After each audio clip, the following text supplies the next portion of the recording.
Hello, everybody, and welcome to War Eagle Weekly Podcast. I am your host, Cameron, and I'm joined with my co host, Joshua. And we have some unfortunate news this evening. Our brother Brandon has decided to kind of be a little bit more in the background. He prefers that. We are super glad that he's going to continue to work with us here on the podcast and continue to do everything that we really need him to do.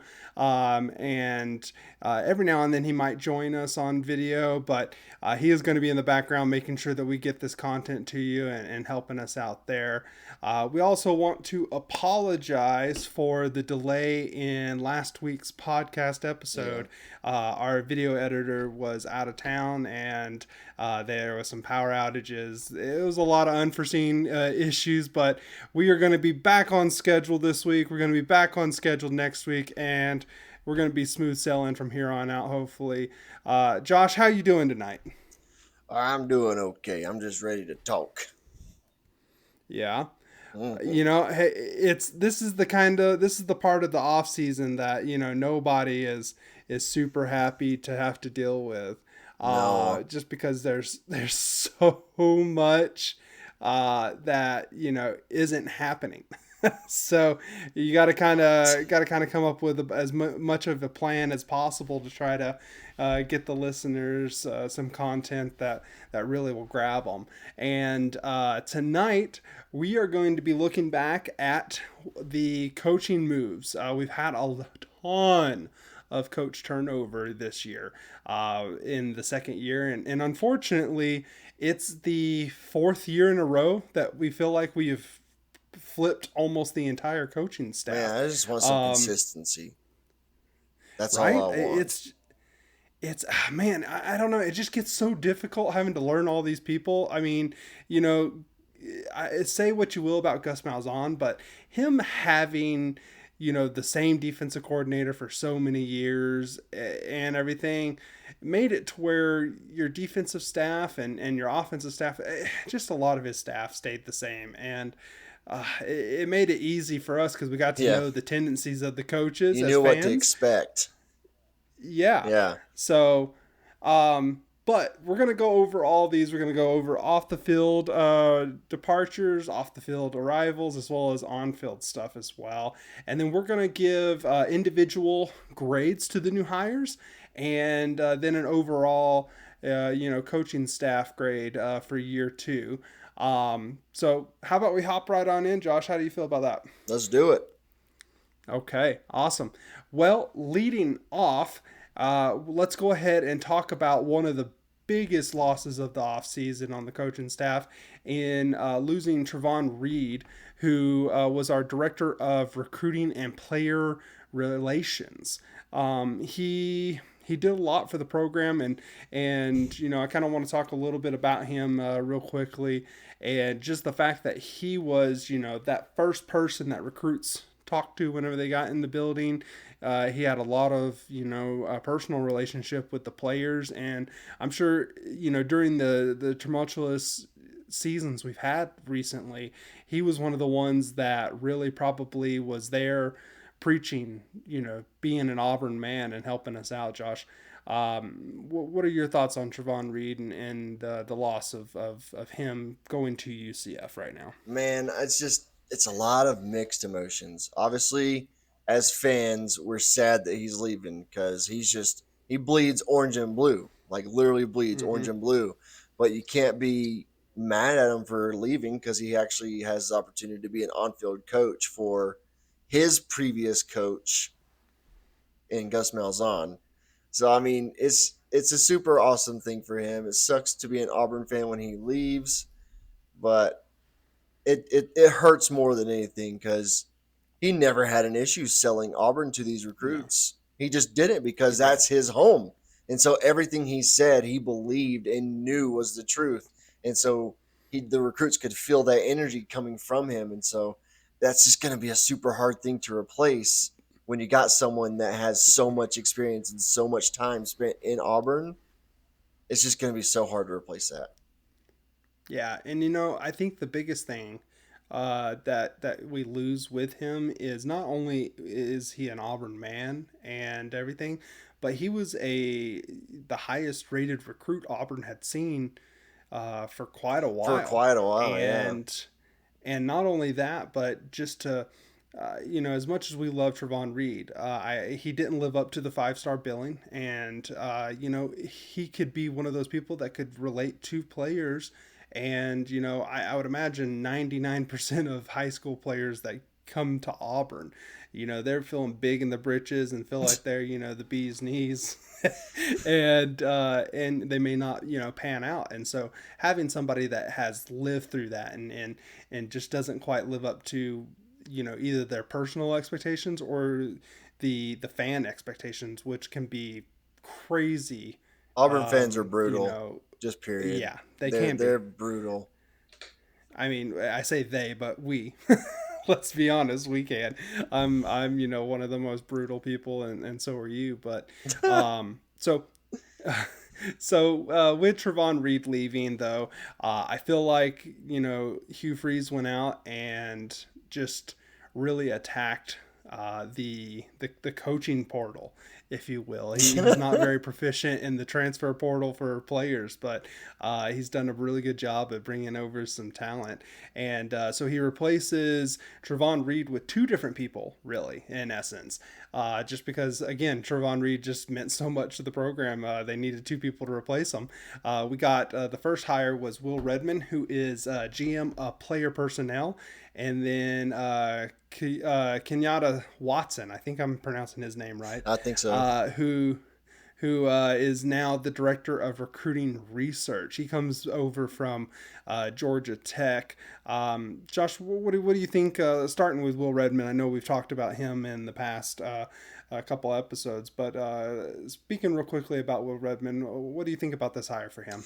I think What is he it's going to bring to the table? I think it's super great, man. He's been a part of LSU, which has been a recruiting hotbed since the dawn of time, and he comes from that success and bringing that to Auburn. I think him and Kenyatta Watson are kind of going to work hand in hand and side by side on a lot of this recruiting stuff.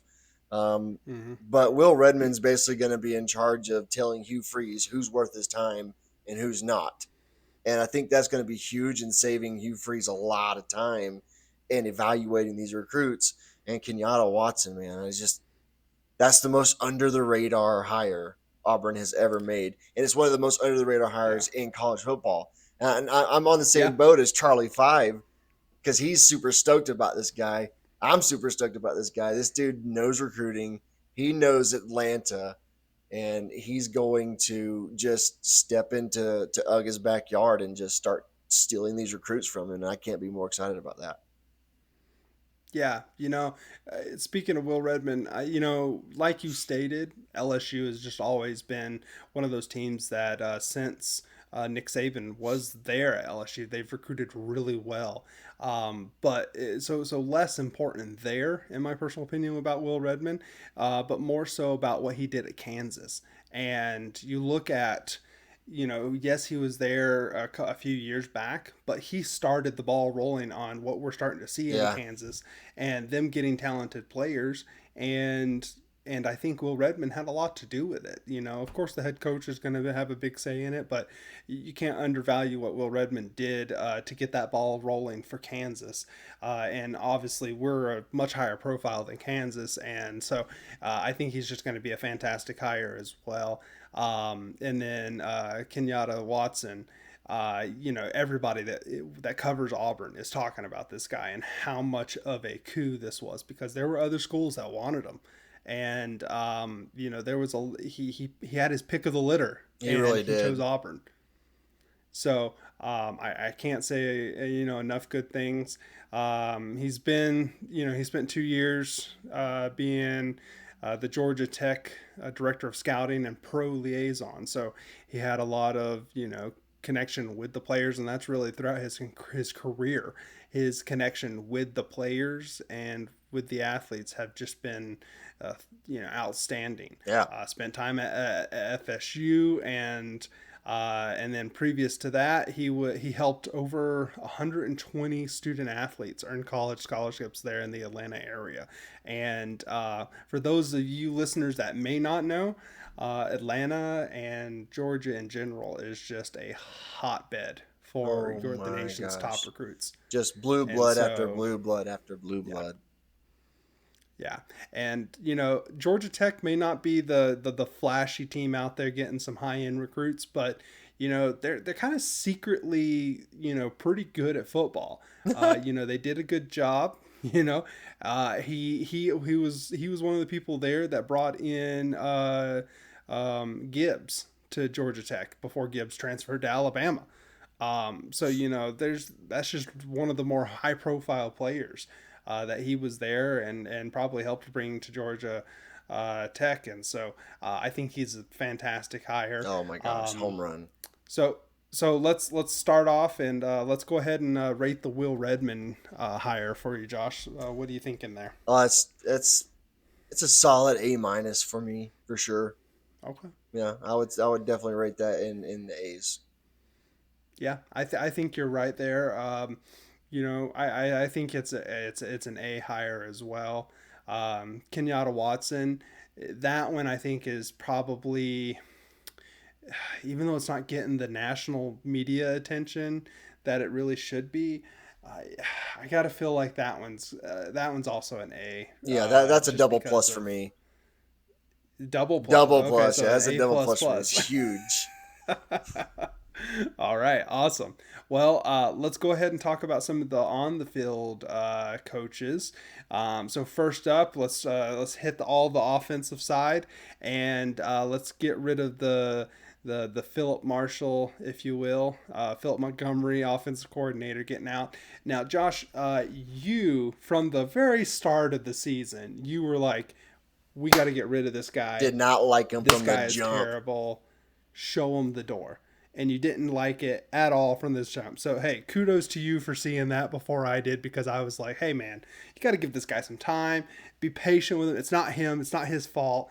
It's not, this is the offense. No, But I think as the season went on, you converted me over, and the more and more that happened, I was just like, okay, something is going on. And then you it's saw, yeah. So I'm pretty happy of his departure. I'm yes. glad we made the decision to move on from him. Yeah, all I can say is peace out, chump. You suck. I mean, like you said, you thought maybe you didn't think Philip Montgomery was the issue because of the offense he had, but we clearly saw that was a fallacy when Hugh Freeze started taking over play calling, gaining momentum on the offensive side, and then as soon as he gives Montgomery back the reins, we go 3-and-out every single damn time. He didn't know Yeah, how to utilize his players. He didn't know what players to use in what formations. He was just a clueless chump that had no business being in the SEC coaching for the Auburn Tigers. He that's fair. sucked. I can't think of a worse hire other than Harsin that Auburn has made in the last decade. Uh, okay. Well, yeah, you're probably okay there. He's Nope, so Chad bad. Morris, man. Chad Morris. I'd I rather think have Chad Chad Morris is Morris worse. than no. I'd rather have Chad Morris than Philip Montgomery ever again. Mm. No, no, I'm okay not having either one of them. But who we did, however, get Derek Nix. We stole him from Ole Miss, who Hugh Freeze has worked with him uh, for a long time and has been familiar with him for a very long time. Derek Nix had been at Ole Miss for 16 years, I think it 16 was. years. Yeah, 16 years where he coached running backs as well as wide receivers for most of it. He's also going to be taking over the running back hire as well, or the running back room as well. So Josh, again, we've talked about Derek Nix. Most of these coaches we've talked about extensively, but give us a quick rundown on Derek Nix and your thoughts on bringing him to the Plains. Nah, I'm super stoked. This is the guy Hugh Freeze wanted before year one started. Lane Kiffin Mm-hmm. threw a hissy fit, ultimately got Nix to stay at Ole Miss. This is the guy that should have been running Freeze's offense from the jump.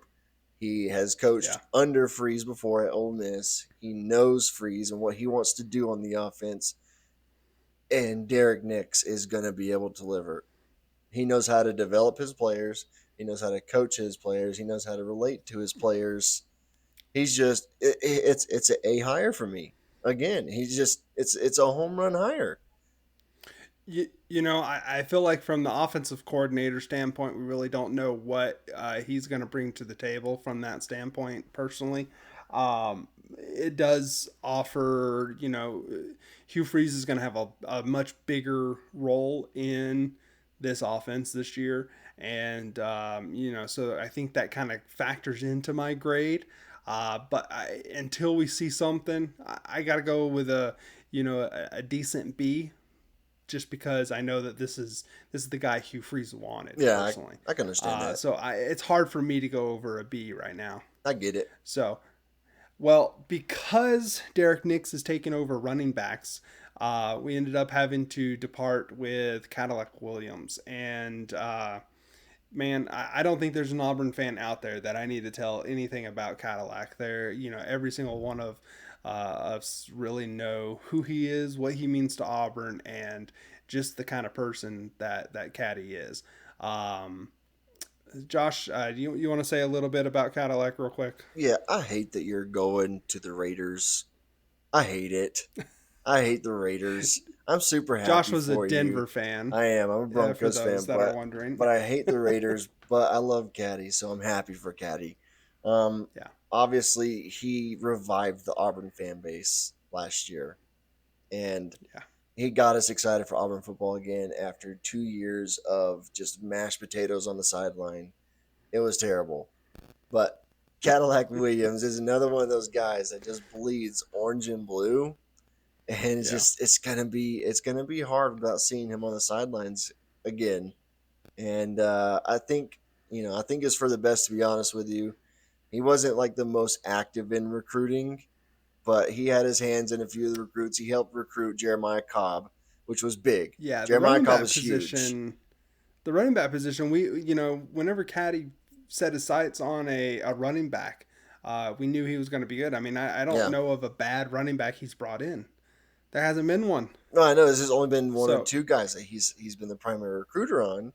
I'm not saying that he couldn't do it. He just was more focused yeah, on coaching the guys he had. So yeah, I'm happy for Caddy. It sucks that he's gone, but yeah, ultimately I think it was for the best for both parties because it gave him this opportunity to go to the NFL again, which is awesome. yeah, yeah.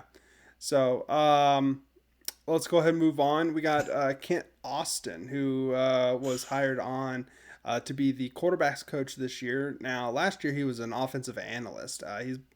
So he's been around the program, but it was an off the field role, and now he is on field. Josh, tell us a little bit about Kent, real quick. I mean, he's got over 30 years of coaching and playing experience, but only like 6 of them are in D1. He spent 4 years at Liberty and 2 years with Old Miss in Yeah. '08 and '09. So, but in those 2 years, though, he helped Ole Miss make the biggest turnaround in program history from 3-8 in '08 to 9-4 in Mm-hmm. '09. And he also had his team averaging 405 yards a game and 30.8 points per game. So I think the Which potential is is the there. most that is the most points scored in a 2 year span at Ole Miss, Yes, yes. So and that's including Baby Kiffin. he had a lot of success in Ole Miss. He Yeah. helped develop ex Auburn quarterback Malik Willis at Liberty. Mm-hmm. So I mean, if Freeze trusts the guy, I got to put some trust in him because I trust Freeze wholeheartedly. I don't have any Yeah. doubts in Freeze, to Hey, be honest with you. But and I, he was a quarterback. he was He played college quarterback and was a pro quarterback, and in the Canadian Football League. yeah, it's the Canadian Football League. I get it, but in basketball, as recent basketball fans, as far as the Auburn fan base goes, people probably always thought, oh, when you talk about pro basketball, you're thinking about NBA, but there is a world of professional leagues out there. And on the football side, everyone thinks NFL, which rightly so. But up until a couple of years ago, if it wasn't the NFL, it was the Canadian It's Football League. true. There's a lot of good players that came from the Canadian Football League that went to the Canadian Football League, and they've been around for a very long time.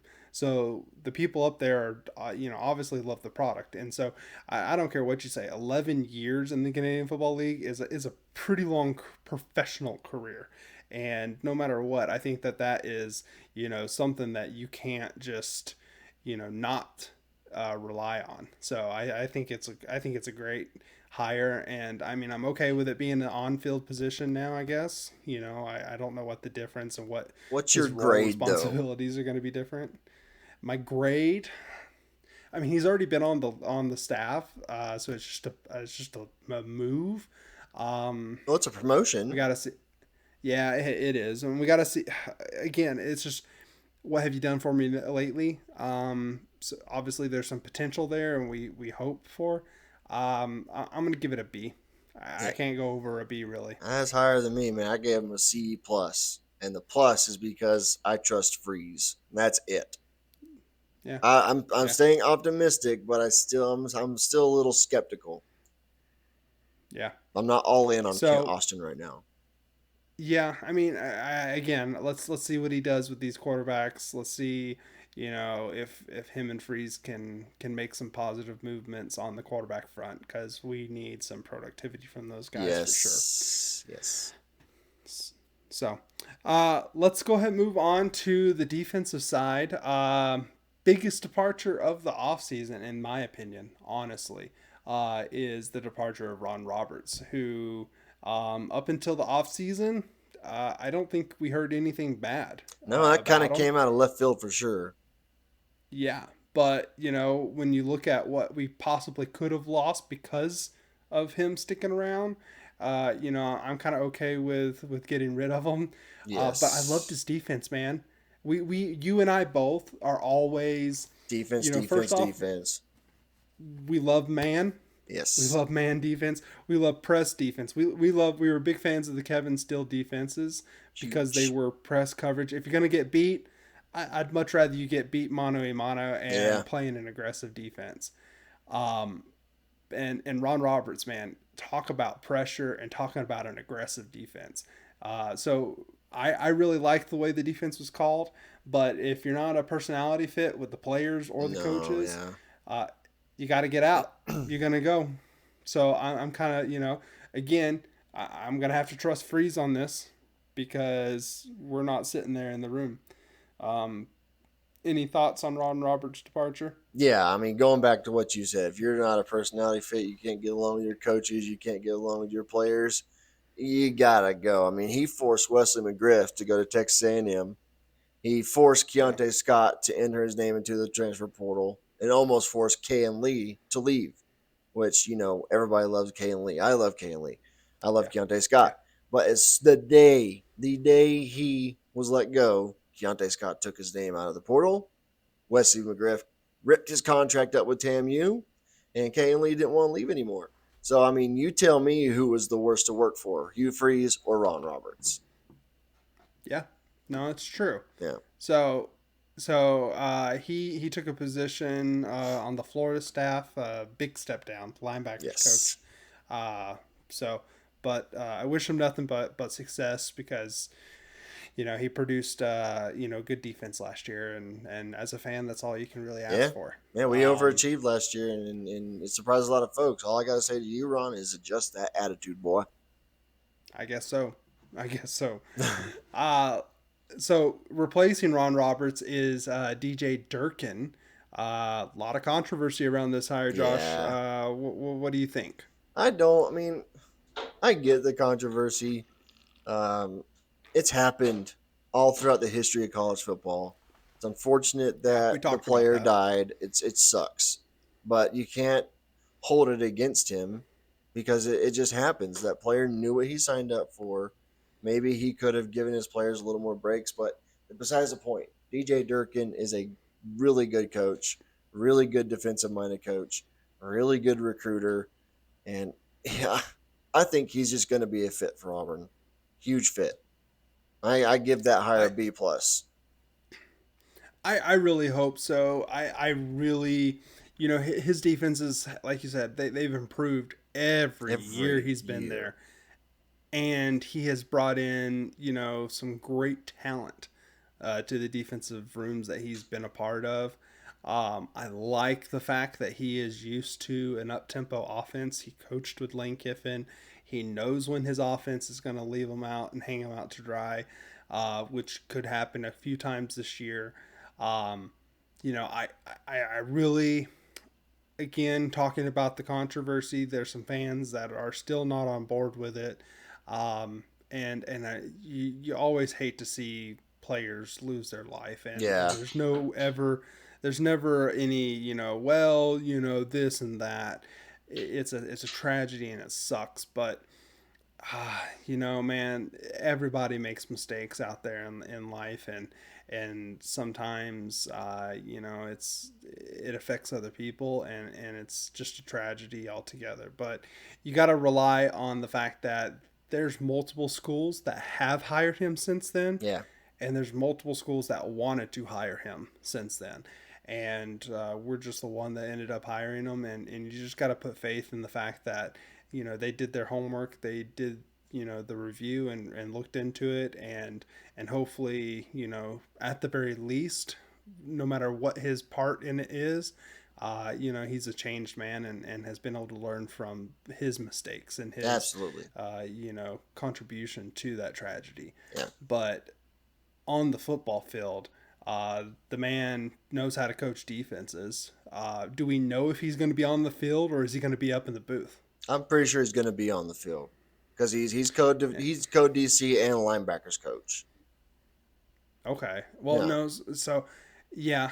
So, I don't know. I've always kind of been, I've always liked the idea of your defensive coach and being up in the box, just because you get a better view of the field, I and reckon. able to evaluate the defense a little bit more. So, I'm not sure how I feel about that, but I think the DJ Durkin hire is, man, if it came sooner in the coaching search and it was more decisive, I think I could go higher. But I'm gonna stick with a B plus here. I think it's a good hire. I Yeah, think we it's a really agree good on that hire. one. And we all know that Nick Saban would have hired him as his DC if he never retired. He was That's going what to be everybody's saying. Alabama's next DC. I mean, it's ridiculous the hypocrisy.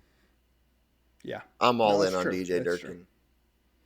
And I hope he's here for many years to come, Yes, because we got to have some continuity there on that coaching please, staff, and so. please.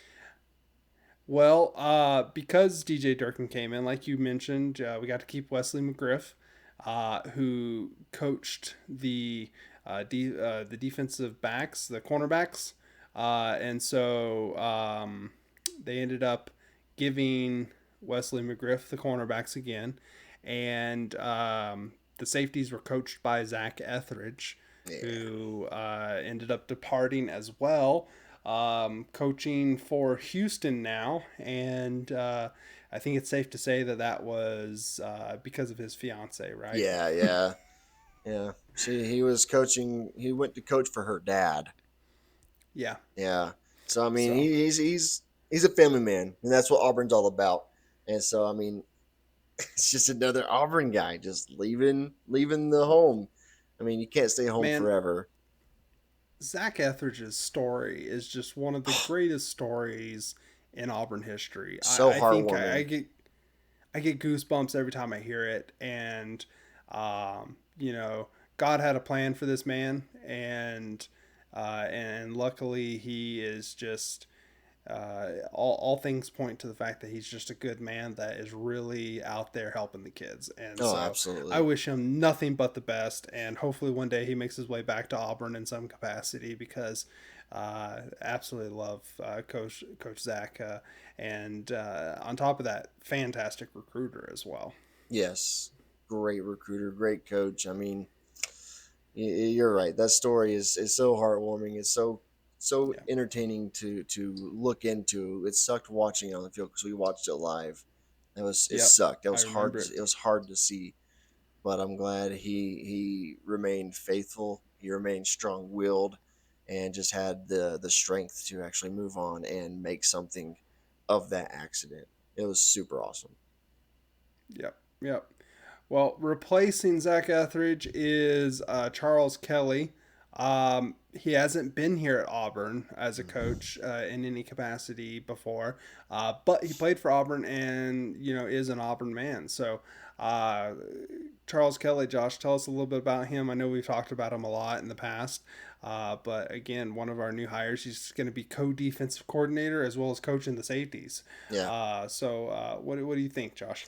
I think this dude is a friggin' stud. He knows how to recruit. He knows how to Mm-hmm. coach. He knows how to relate. He Mm-hmm. does everything. And Yes, sir.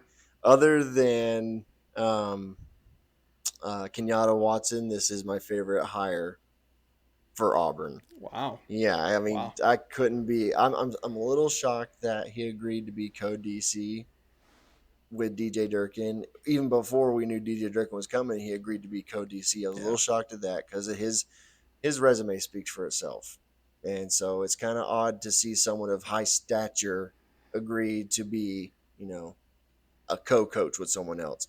But this dude, I mean, my goodness, man, there's a handful of great defensive coaches, and he's in that handful. And Yeah. Auburn has them. Yeah. Our Well, defense is and not looking just bright, bro. not just like you were saying, not just on the defensive coaching side, but just his recruiting Yeah, paralysis, man. The guy brings in talent. Now, granted, it was at Alabama that he was bringing that talent in. Um, he certainly didn't bring it in when he was there at Colorado no, because Colorado's recruiting class was terrible. So hopefully he gives he some of that Alabama magic on the recruiting side rubs off on Auburn now that he's here. But I agree. I think he's a fantastic hire. So much so that I'm a little afraid for this hire. Here, real quick though, you didn't give us your grade for this hire. What are you thinking? oh, it's a A, Oh, it's an a A. Okay, all solid, right, like a yeah, solid, strong A. okay. I tend to agree with your assessment. I think it's a fantastic hire, but the biggest problem I have with it is it's such a good hire, and he spent his whole career here in the South, FSU, Alabama, working his way around the South, and then all of a sudden he goes out there to Colorado. I'm really hoping that this wasn't well, this is the first opportunity I'm getting to get back into the South. That's kind of where I want to go. And hopefully, this is not a 1 year lease on a coach. Yeah, let's hope it's not another Because Will Muschamp situation. right. Well, Yeah, yeah, because I want again continuity, and I want this yeah. coaching staff to kind of get together because players that are coached by the same coaches for multiple years, you see the biggest improvement from No, year to year absolutely. because of that. Instead of having four different people in your ear every year. So I hope this is not a 1 year rental. And so because of that fear, I'm actually, even though I'm excited and I think it's a great hire, I'm gonna go with an A- on this one, Okay. just because I fear that he is here for 1 year and then somebody's gonna offer him a legit defensive coordinator position, not co-defensive coordinator, and he might jump ship. I think it's coming. Well, even if that does happen, I'm not. I have faith in DJ Durkin. He'd be able to pick up the slack because I don't think he's going to Yeah. leave after 1 year. Charles Kelly would be the most likely out of the two, but I don't think Charles Kelly is going to leave after 1 year, especially after having a fairly unsuccessful season in Colorado. He's Yeah. got some ground to make up in the coaching ranks. That's fair. That's fair, and that I mean, that might be the case, but who knows? We'll have to see what happens. Um, so that leaves us. That's all the coaching changes, all the coaching hires. Actually, I don't know how I freaking missed this. I did not put this on our itinerary. Our new defensive line coach. We lost our defensive line coach. to the Jacksonville Jaguars, and I mean, man, he was a recruiter and has really brought in some great talent. But they're replacing him with Vontrell King Williams, right? Yep, I got yep, that name right. you sure did. And it was an on staff promotion. He's been around. He was the co-defensive line coach, and so he's got a relationship with all the players. Yeah. On the fly, Josh. Again, this is not. I forgot that I left this off of our itinerary, but on the fly, what are your thoughts on this particular hire and promotion? I think he's got really good potential. Obviously, we need to see his coaching style in action and his development skills in action. But I can say that there's not a single Auburn player or recruit talking bad about this man. Yeah. They all love the man, and that speaks volumes in itself. So, without really knowing too much about him at all, other than what we can find online about his experience at lesser schools, I would probably give this a C plus B minus grade. Okay, yeah, that's kind of where I am. I'm thinking C plus, just because of the unknown. It's all potential, and I'm all for giving a man a shot. If you're working hard and you're putting in the work, give him the Absolutely. shot. And that late in the coaching cycle as well. So it was a late move. There wasn't very many people out there that we wouldn't have had to pay for release clauses and stuff like that. So I'm totally okay with this hire. I think C plus is valid until we see what he does. So with that, now we're truly through all the coaching changes, um, and new hires and releases. So what for you? What do you think your overall grade on this coaching staff, and factor in the fact that DJ Durkin has taken over linebackers. Aldridge then, who was our linebackers coach last year, is now focusing on the edges. And so there's some rearranging there on that front.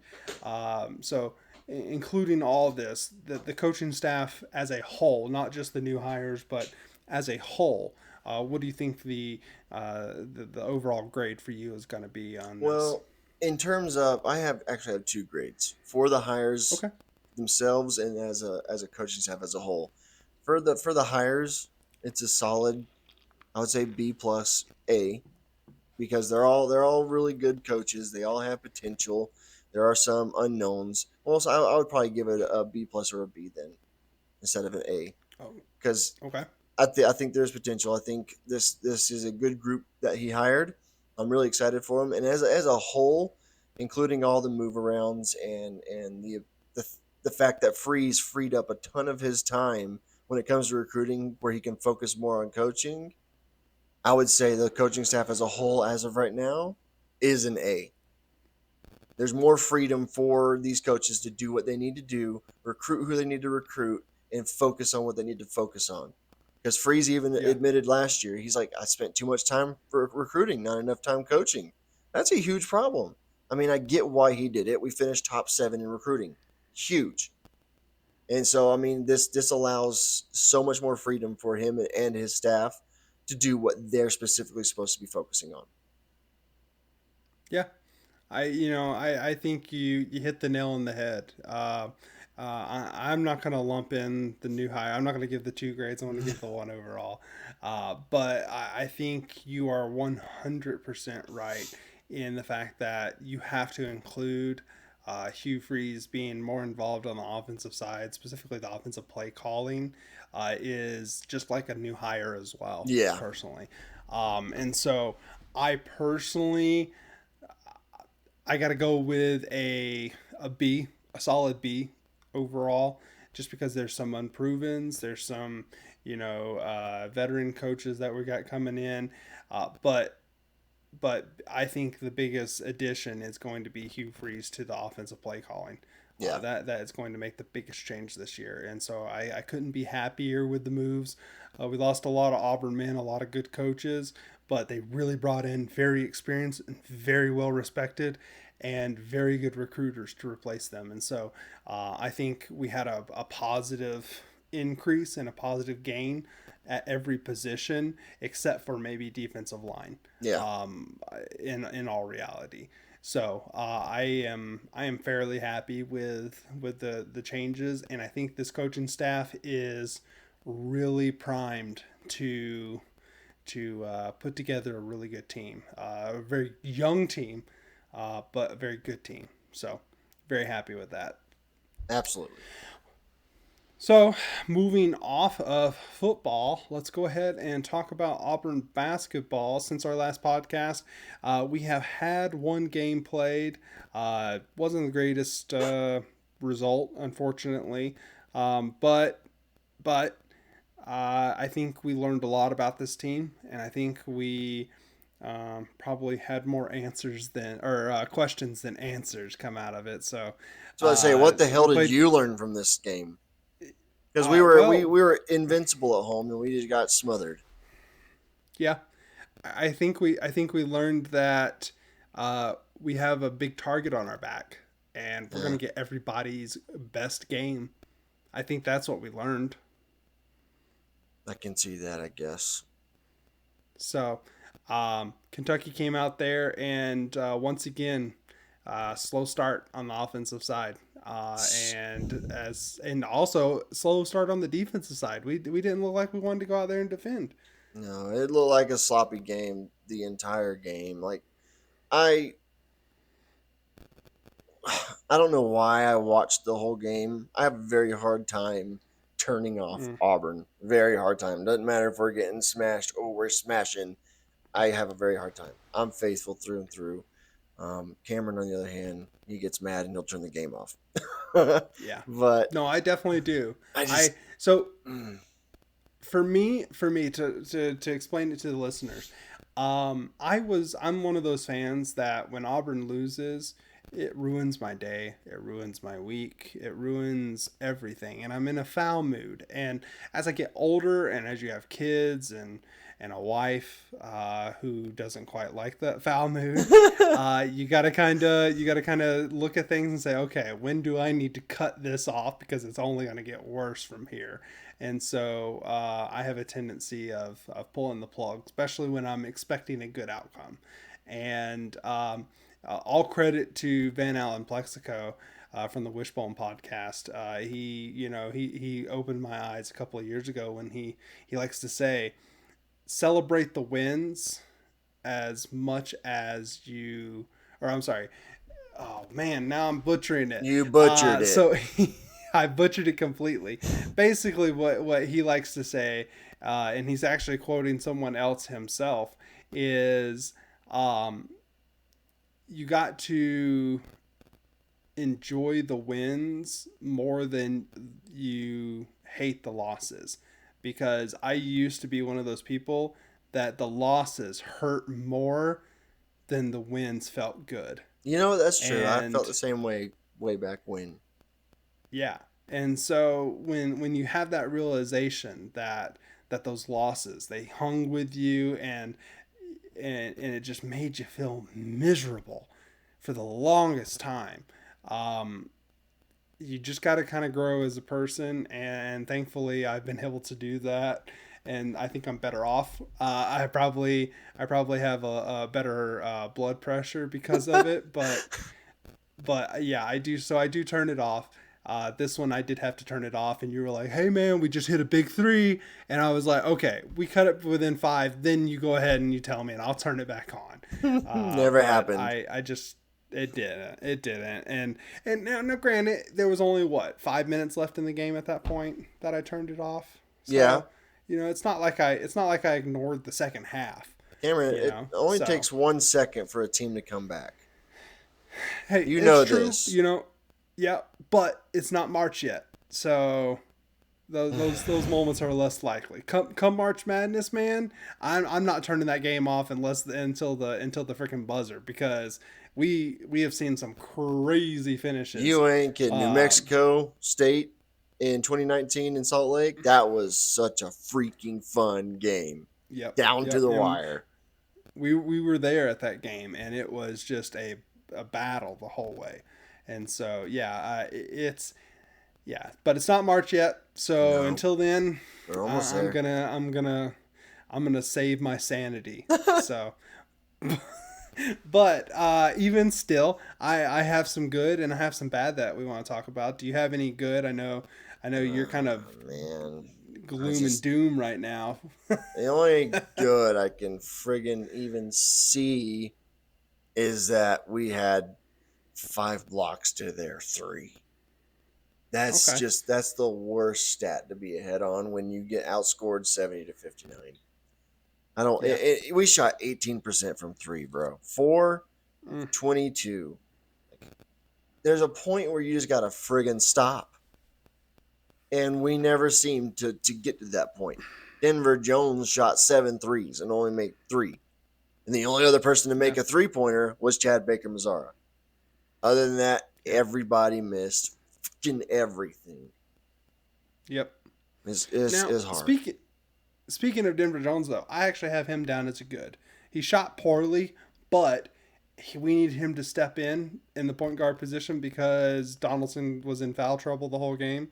And I thought he attacked the basket. I thought he was aggressive, and we're going to need him down the stretch. And so I actually had him down as a good because I thought he stepped up and is taking on a larger role, and then that kind of leads to the bad for me. My first bad, um, Jalen Williams injury.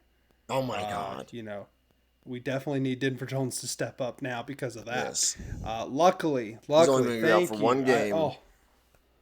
One game is that Yeah, they announced he's gonna that? be out for Georgia, but he's traveling with the team. Okay, okay. So Yeah, we'll see. My thing is, man, it's the regular season. I don't care, yeah. man. Take all the rest you need. We're not going to win the SEC regular season. It's just not going to happen. Not unless something So, dramatic happens.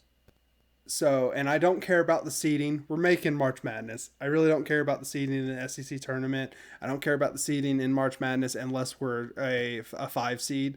At that point, then please either do better or do worse because a 5 seed is the worst thing ever. I swear those things. Oh, a 12 always beats a 5, man. So, but Jalen Williams, man, that injury. I saw that was actually what prompted me to turn off the game. I saw that and I was like, I can't do it. I can't do it. That's it. I'm done. I can't watch us fall apart and lose our best player. Is Because Chuma Okiki all over again? That's what it yeah, felt like. well, yeah, that's what it kind of did. It kind of did, but thankfully, X-rays were negative, Yep. MRIs were negative, everything is good. Hopefully, he is just missing a couple of games, and that's it. I'm all for it. Hopefully, he comes back with the aggressiveness that we need because this team runs as he runs, Yep. and if he's playing well, then we do well. If he's not, then we're in trouble. So, for me, another good. Since you didn't have very many goods, I'm gonna hit all the goods. I had to go out there and search for it. I had to look because I didn't think there was any good. But we're the we're the third team this year to hold Kentucky to no more than 70 points. Kentucky is number 3 in the country in averaging 88 points, 88.9 points per game, and we held Wow. them to 70 points. So, you Wow. know, yeah, yeah. It would have been more Another impressive good. if We we got the outscored. dub. I know, I know. We outscored Kentucky 28-15 in bench points. Didn't see that coming either. The It way we were shooting. just doesn't matter at the end of the game. So I'm so pissed off at this game, bro. Yeah, So pissed off. yeah, We were their yeah. Super And Bowl. and the thing is me and you we've talked about the refs and everything, and even during the game we were talking about the refs. I don't care if it was a shitty game as far as the refs calling a bunch of fouls. They just were so inconsistent, man. If you're gonna call a bunch of fouls, call consistent fouls on both teams. They had shitty calls against both teams. I'm not saying that that they called way too many fouls on Auburn or they missed fouls against Auburn and all this shit, but they were just so inconsistent, and that just ruins basketball Ruins because it just momentum. becomes the it becomes a zebra watching party at that It's so point, and dumb. nobody wants to freaking watch zebras No out one's there. here to see you, dog. Just let the Yeah, players play. If it's an obvious foul, blow the whistle. If it's a ticky tacky touch foul, f off. Seriously, yeah, just yeah. keep it down. Swallow it. Yep, Yep. So, um, that's not even one of my bads. Just because I knew it was something we talk about. it's one of my Uh, bads. yeah. So it's just yeah. For me, snapped Auburn's 16 game home court winning streak, I don't sixth want to talk longest in about it. program history. I don't want to talk about it. So, hey, we're gonna start another one. We're gonna start a new streak, and hopefully ends up going longer than that. Um, but here is the bad of all bads. I'm gonna get real close to the mic here so people can really hear me. Our guard play was terrible in this game. Yes, Absolutely dog shit. Terrible. We yes. had two guards that had 3 fouls before the half. And on top of that, we were only 9 for 34 shooting. 9 for 34. Our guards only scored 10, 11 points in the whole game. Oh, 11 points in the whole terrible. game. Well, I I guess don't care if besides Jalen Denver Williams. Jones, so it's 23 points. I don't care if Jalen Williams plays another minute for Auburn this year. If we have guard play like this in the tournament, We're gonna lose no matter we what. will we we will lose game one. Yep. The tournament is all about guard play. You could have Tim freaking Duncan down there in the paint. You could have Shaq down there in the paint with them. But you ain't doing shit if your guards ain't playing well. I don't care. That's just how it is. That is postseason college basketball. It's guard play. It's all about the You guards. got Shaq and Tim Duncan in the paint at the same time in their primes. You're winning that game no matter what. I'm sorry, Cameron. You're I at don't that see point. it. At that point, you're forcing the Well, other team to shoot threes. I'm not talking about their primes. I'm talking about them in college. Either way, they're still dominant. It's just either way. No, it's all about guard play, and our guards played like shit. And so we got to see better guard play. Dog So, water. anything else you want to say about this game? Um, Screw the SEC refs. Yeah, Honestly, straight to there you go. hell. Straight to hell. Yeah, yeah. And again, they didn't help one team more than the other. Whatever. It Old was boy just slipped terrible. on his own feet, and they called that foul on Broom. That's helping Kentucky. Get out of here. Yeah, but there was some other calls that did the same thing. It was just Ah, bad man. officiating. It was bad officiating. You So sound all around. you sound like you're over here defending the refs, Cameron. No, I'm not. I'm definitely not. You sound So like a ref okay. defender. Well, moving on. We got we got some basketball games coming up. So we got Georgia on the 24th, and we got Tennessee on the 28th. Georgia should be a cakewalk, especially after how bad we went out there shooting. We should be able to hit every shot. I would imagine it's going to be a high efficiency game because I'd guess Bruce has them just killing it right now. Well, let's hope, man. Just I'm hoping we can go in there and do some work. Um, Yeah. they're only averaging 76.1 points a game and allowing 74 points a game, whereas Auburn is averaging 82 points a game and only allowing 67 points a game. So, I mean, like you said, it should be offensive shootout. I think it should be high scoring, but Hmm. ultimately, I don't see Georgia having the fuel in the tank to keep up with Auburn. Then again, I did call for another double-digit win against Kentucky. So what the hell do I know? Yeah, that's true. What do you know? It's your fault. You It jinxed it. is. I would say so. So after that, we got a huge challenge going to Tennessee on the 28th. Do we have a prayer in this one, Josh? What do you You think? know Because what? This is I don't think actually so. this is actually a very good matchup for Auburn statistically. Auburn averages 82.2 points a game. Tennessee averages 80. They allow 67.2 points per game. We allow 67. I mean, everything is super, super close statistically. Like their average field goal percentage per game is 45.4. Ours is 46.3. They have 38.7 from three. We have 38.8. Everything But is so statistically close. It's going to be, I think it's going to be a close matchup, but I could see Tennessee pulling away since it's in Tennessee. there it is. We've had success this year at Arkansas and at Ole Miss. That's it. The end. And Vanderbilt. We have not had It's historically Vanderbilt. we have not had success in Vandy, Cameron. It's Vanderbilt. I know, but it's still Vanderbilt. So either We way, suck hopefully, hey, who on the knows? Who road. knows? We might own the state of Tennessee if we end up going in there and Yeah, winning. that would be. You know, Yeah, maybe this is our yeah. year. Maybe this is our year, but I don't see it happening. I hate to say it. I just don't see us winning this game. We're gonna split the next two games. I think we're gonna beat Georgia. We're gonna kill them. And then I don't think we're going to get blown out against Tennessee. It'll probably be a close game. I just don't see it. We're going to be without. I think we're going to be without Jalen Williams. I could be wrong. You know, hopefully I am. Hopefully he shows out. Hopefully he's there. But it's going to be a tough one. We I'm we kind of need down in him. the dumps right now We with the need him team. because we need someone to frigging guard Dalton Connect. That dude is an Yes, absolute freaking monster. He's yes. a friggin' bucket machine, and I think they would put Jalen Williams on him to defend him. So we'll see what happens, man. Yep, So yep. well, until next time, everybody, make sure you are subscribing to our contents so that way you can see all of our videos that we got coming out. All of our join us on TikTok, join us on Facebook, Instagram. We are everywhere, guys. Also, make sure that you are clicking that bell so that way you are notified every time we put up a video. We're Boom. going to have some more videos coming back to you.